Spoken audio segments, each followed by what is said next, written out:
Hello friends, welcome to my channel movies allrounder. आज मैं explain करने जा रही हूँ मूवी टोटली किलर। ये एक सीरियल किलर मूवी है। सिटी में वही क्राइम वापस हुआ जो 35 साल पहले हुआ था। क्रिमिनल ने बहुत ही बेदर्दी से उसी तरह चाकू से वार किया जिस तरह 35 साल पहले 3 मर्डर हुए थे। मूवी के स्टार्ट में हम देखते हैं कि आज हैलोवीन होता है और न्यूज़ में 35 साल पहले हुए 3 लड़कियों के मर्डर के बारे में बताया जाता है कि 27 अक्टूबर 1987 में पहला मर्डर टिफनी क्लार्क का हुआ। उसकी डेड बॉडी उसके गैराज से मिली और 2 दिन बाद मैरिसा सॉन्ग की वुड के बीच एक कैबिन में डेड बॉडी मिली और उसके 2 दिन बाद हैलोवीन की रात हेदर हर्नांडेज की डेड बॉडी पार्किंग एरिया में मिली और इन तीनों को एक ही किलर ने मारा था। हैरत की बात यह है कि इन तीनों को 16 साल की उम्र में बहुत ही बेरहमी से 16 बार चाकू से अटैक करके मारा गया और उसके बाद कोई मर्डर नहीं हुआ। वो जर्नलिस्ट बताता है कि लोगों ने उस किलर को फुल ब्लैक सूट और चेहरे पे येलो बाल वाले मास्क को पहना हुआ देखा था।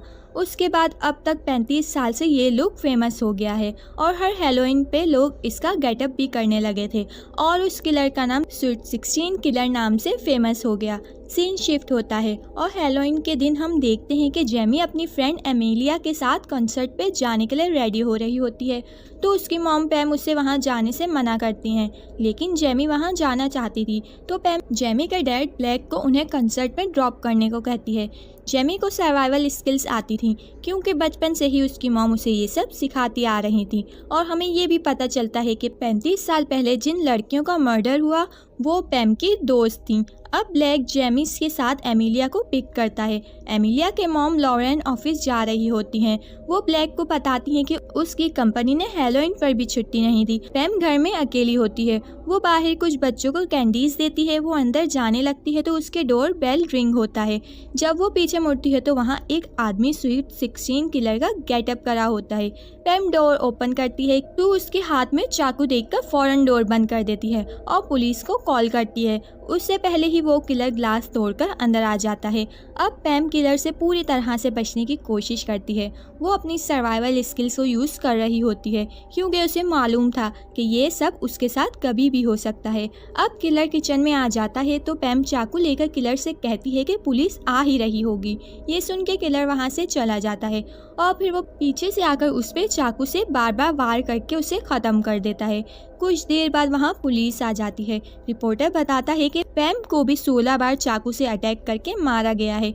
इसका मतलब स्वीट 16 किलर वापस आ गया है। जेमी अपनी मॉम की डेथ की वजह से बहुत रो रही होती है और बहुत उदास भी होती है।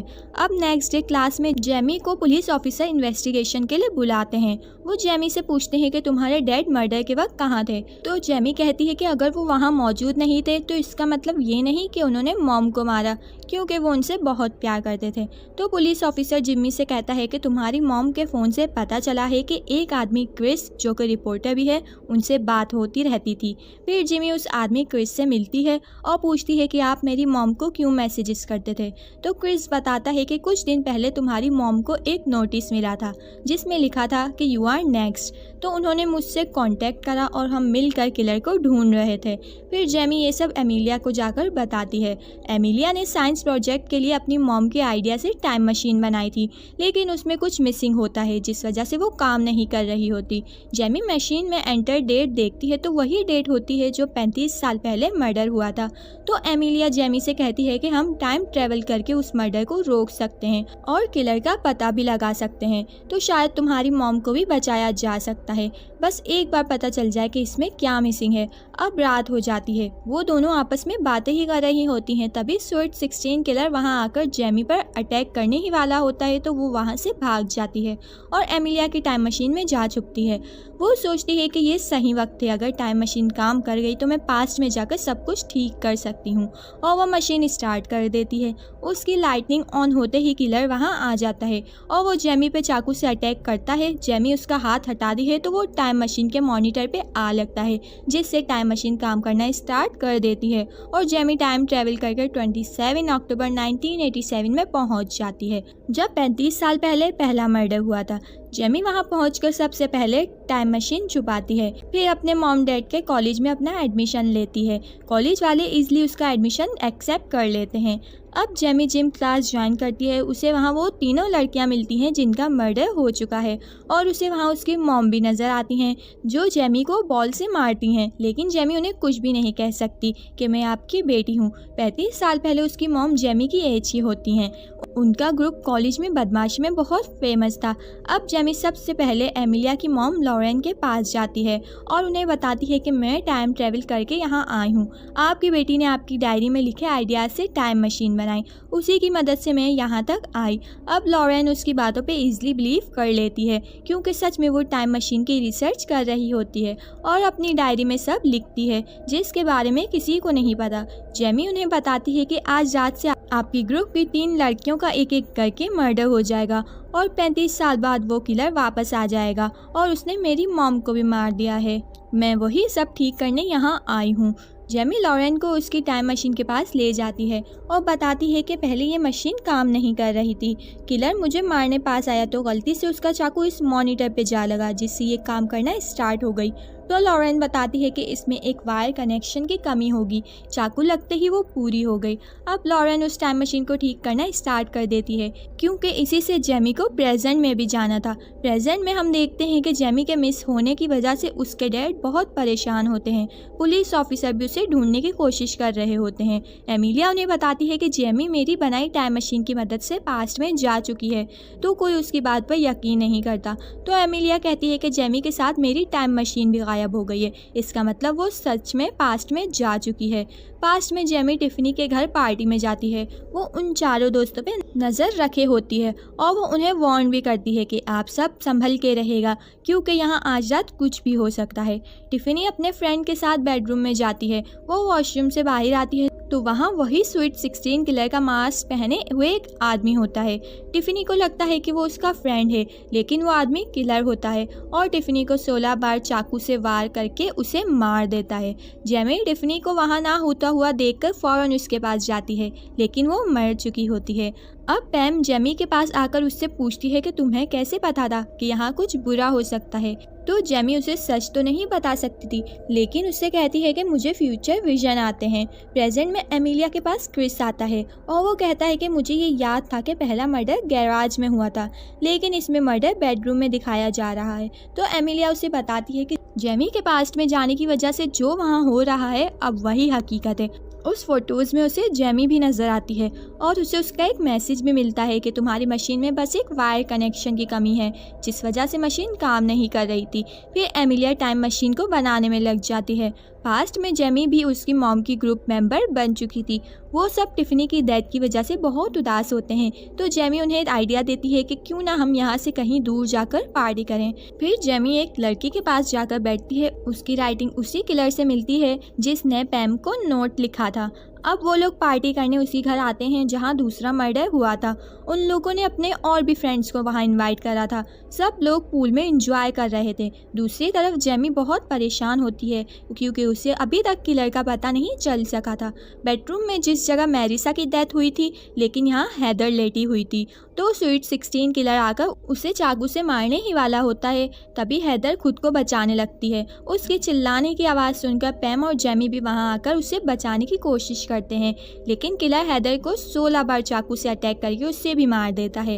अब पुलिस को भी किलर का कोई क्लू नहीं मिल पाता। नेक्स्ट डे लॉरेन जेमी को बताती है कि टाइम मशीन में बहुत से ऐसे पार्ट्स हैं जो सिर्फ फ्यूचर्स के हैं और तो उसे ठीक करना बहुत ही मुश्किल है, लेकिन मैंने एक डिवाइस बना ली है, बस ये हाई पावर के वोल्टेज से कनेक्टेड होकर काम करेगा। तभी जेमी को वहाँ वही आदमी नजर आता है जिसकी हैंड राइटिंग किलर से मैच थी। तो वो उसके ट्रक चेक करती है तो उसके ट्रक में खिलौने के अलावा और कुछ नहीं होता और वो आदमी भी बहुत डरा हुआ होता है। तभी वहाँ डॉग आ जाता है जो जेमी का क्लास फेलो भी होता है। वो जेमी से कहता है कि कभी भी कोई भी प्रॉब्लम हो तो मुझे बताना, मैं कराटे चैंपियन हूँ और सब कुछ इजीली सॉल्व कर दूंगा। अब जेमी लॉरेन के पास जाती है जो अभी भी टाइम मशीन सेट कर रही होती है और उन्हें अभी तक कोई हाई वोल्टेज की पावर नहीं मिला होता। तो जेमी की नज़र उस झूले पे पड़ती है जो हाई पावर का काम कर सकता था। तो वो दोनों झूले के ऑनर के पास जाकर उससे कहती हैं कि इस झूले में कोई ख़राबी हो गई है, हमें इसे ठीक करना होगा। तो वो आदमी मान जाता है और बाहर चला जाता है और फिर लॉरेन उस टाइम मशीन को झूले से कनेक्ट करने लगती है। जेमी बाहर जाकर अपने ग्रुप को सब बताती है कि फ्यूचर के मुताबिक कल हैदर की जगह मैरिसा का किलर हुआ, लेकिन पास्ट में ऐसा ना हो सका, तो किलर फिर से उसे मारने ज़रूर आएगा। हमें मिलकर काम करना होगा ताकि हम किलर को पकड़ सकें और मर्डर होने से रोक सकें। प्रेजेंट में एमिलिया टाइम मशीन ठीक कर चुकी होती है, बस उसे एक मेटल वायर की ज़रूरत होती है। तो वो क्रिस से कहती है कि तुम उसे ले आओ। पास्ट में वो लोग किलर को पकड़ने की प्लानिंग कर चुके होते हैं। अब वो लोग इसी जगह आते हैं जहां तीसरा मर्डर हुआ था। प्लान के मुताबिक वहां किलर भी आ जाता है। अब वो मैरिसा पे अटैक करता तो वहां जेमी आकर उसे बचाने लगती है। किलर मैरिसा को छोड़कर जेमी को मारने का सोचता है। जेमी को सेल्फ डिफेंस आता था तो वो खुद को बचा लेती है। अब वहाँ सब लोग आ जाते हैं और किलर का सामना कर रहे होते हैं, लेकिन किलर भी एक ही वक्त में सबसे लड़ रहा होता है। तभी एक लड़की पीछे से आकर उसे किलर को मार देती है। अब जब वो उसका मास्क हटाते हैं तो ये उन्हीं का क्लास फेलो डॉग होता है। जिमी को याद आता है कि ये कराटे चैंपियन है, तभी एक ही टाइम में सबसे लड़ रहा था। उसके लॉकेट में एक फ़ोटो होती है तो पैम बताती है कि ये लड़की डॉग की फ्रेंड थी जो बहुत ही मोटी और अजीब थी। हम उसके फिगर को लेकर उसे बहुत तंग करते थे। एक दिन पार्टी में तीनों ने उसका सबके सामने बहुत मजाक उड़ाया और उसने बहुत ज़्यादा ड्रिंक भी कर ली थी और फिर वो ड्राइव करके जाने लगी और रास्ते में ही एक्सीडेंट में उसकी डेथ हो गई। शायद उसे ऐसा लगता होगा कि इसके पीछे हमारा हाथ है, तभी उसने हमें मारने का प्लान बनाया। तो जेमी कहती है कि आप लोग इतने बुरे भी हो सकते हैं, मैंने सोचा नहीं था। तो पैम कहती है कि नहीं, मैं तो उस दिन पार्टी में भी नहीं थी। तभी स्वीट 16 किलर पीछे से आकर मैरिसा का गला काट देता है। किलर को तो उन लोगों ने मार दिया था। तो वो लोग कहते हैं कि ये कौन है। तो जेमी कहती है कि ये ज़रूर फ्यूचर से आया होगा एमिलिया की टाइम मशीन यूज़ करके। प्रेजेंट में हम देखते हैं कि एमिलिया का मर्डर हो चुका है। पास्ट में किलर ने रिपोर्टर क्रिस के डैड को भी मार दिया था। ये देखकर पार्क में अफरा तफरी मच जाती है। लॉरेन जेमी से कहती है कि तुम अपने टाइम में वापस जाओ, अगर तुम्हें कुछ हो गया तो यहाँ मसला हो जाएगा, और वो मशीन एक्टिव करने लग जाती है। तभी वहाँ किलर भी आ जाता है और जेमी पर अटैक करने लगता है। किलर जेमी को मारता तभी पीछे से पैम आकर उसका गला दबाती है, लेकिन किलर खुद को उससे छुड़वा लेता है। तभी झूला बहुत ही तेज़ चलने लगा था क्योंकि उसमें टाइम मशीन की डिवाइस कनेक्टेड थी। अब वो अपनी जगह से हिल भी नहीं पा रहे होते, लेकिन किलर किसी तरह पैम तक पहुंचकर उस पर अटैक करने ही वाला होता है। तभी जेमी झूले का डोर ओपन कर देती है और पैम नीचे जा गिरती है। हवा की वजह से किलर का मास्क भी उतर गया था। जेमी देखती है कि ये तो क्रिस है और वही रिपोर्टर है जिसकी मेरी मॉम से उस इंसिडेंट से पहले बात होती रहती थी। क्रिस फ्यूचर से यहाँ आया। वो जेमी से कहता है कि मैं नहीं चाहता था कि लोग स्वीट 16 किलर को भूल जाएं, इसीलिए मैं उसकी न्यूज़ को लोगों तक पहुंचाता रहता था और मैंने ही तुम्हारी मॉम को मारा ताकि स्वीट 16 किलर की कहानी कंटिन्यू रहे। तो जेमी उससे पूछती है कि तुमने अपने डैड को क्यों मारा। तो वो बताता है कि वो मेरे बिल्कुल भी ख्याल नहीं करते थे, वो सिर्फ अपने बारे में ही सोचते थे, इसीलिए मैंने उन्हें मार दिया।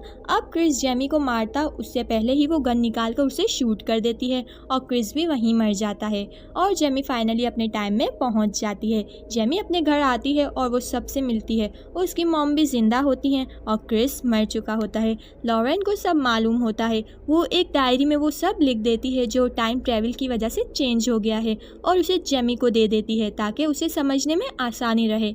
मज़े की बात यह है कि अब जेमी का एक बड़ा भाई भी है। एक्चुअली लॉरेन उसे बताती है कि उस टाइम में उसके मॉम डैड पहले ही पास आ गए थे, जिस वजह से उसका 34 ईयर्स का भाई है और उसका नाम जेमी है और जेमी का नाम पॉलेट। और यहीं ये मूवी एंड हो जाती है।